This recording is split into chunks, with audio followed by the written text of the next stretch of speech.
Aminin natin, minsan ginusto din nating maghigante. Nakakainip kasing maghintay sa karma. Kaya kailangang ilagay minsan ang batas sa ating mga kamay. Simple lang naman kasing mag-isip ang ate. Magkatrabaho at maabot ang pangarap para sa aming pamilya niya.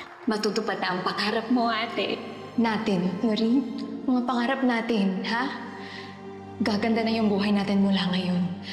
Makakaipon na ako para ma-develop natin yung brand natin. Pwede na akong di mag-college. Hindi, alam mo, pwede na. Magka-college ka sa ayaw at sa gusto mo. Hayan na nga nagpapumana ko sa'yo. Tingnan na.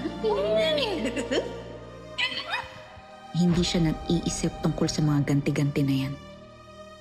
Sino ba kasing may time dyan? Alam mo, tayong mahihirap, masakit to. Kailangan magaling tayo lumaban sa buhay. Pero alam naman natin, hindi ganun kasimple ang mga bagay. Lahat ginawa ko para sa'yo, tapos ito lang igaganti mo sa akin? Miss Belle, pabaliwala po kayo sa akin. Please. Dahil habang nangangarap siya, may iba ring nangangarap kasama niya. Si Shari. Your dreams are powerful! Your dreams are beautiful! This is yours. Na handa ring gawin ang lahat. Gamitin mo para sa brand mo. Di ba yan naman ang pangarap mo? Pero may ibang simula pa lang, puro kahalayan na ang nasa isip. Gaya ni Eddie Imperial. Ginamit niya ang kapangyarihan para makuha ang gusto sa ate ko.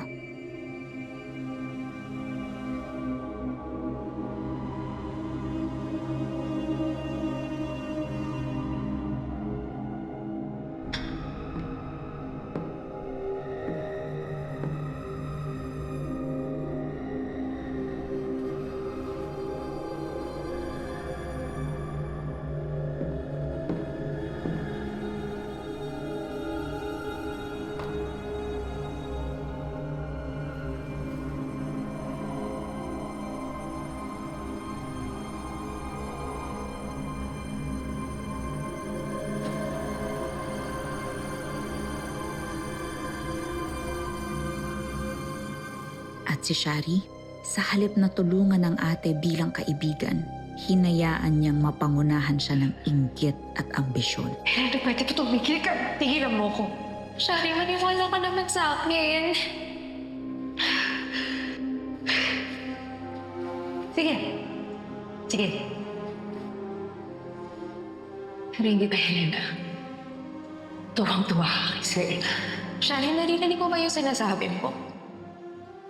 Hindi porket mabait yung tao sa akin, may karapatan siyang pagsamantalahan ako. Helena, paano siya hindi mag-iisip? Ikaw lang nalang ilagay mo siya sa pedestal ng gabing yun. At paano rin ako maniniwala na hindi mo talaga nagustuhan yung nangyari? Shari, ako yung na-rape, di ba? Bakit parang kasalanan ko yung nangyari? Sa'yo, pabaya ka. Walang naniwala sa ate ko. I'm sure ikaw ang unang lumandi sa asawa ko. At ngayon nahuli ka? Gusto mo siyang siraan?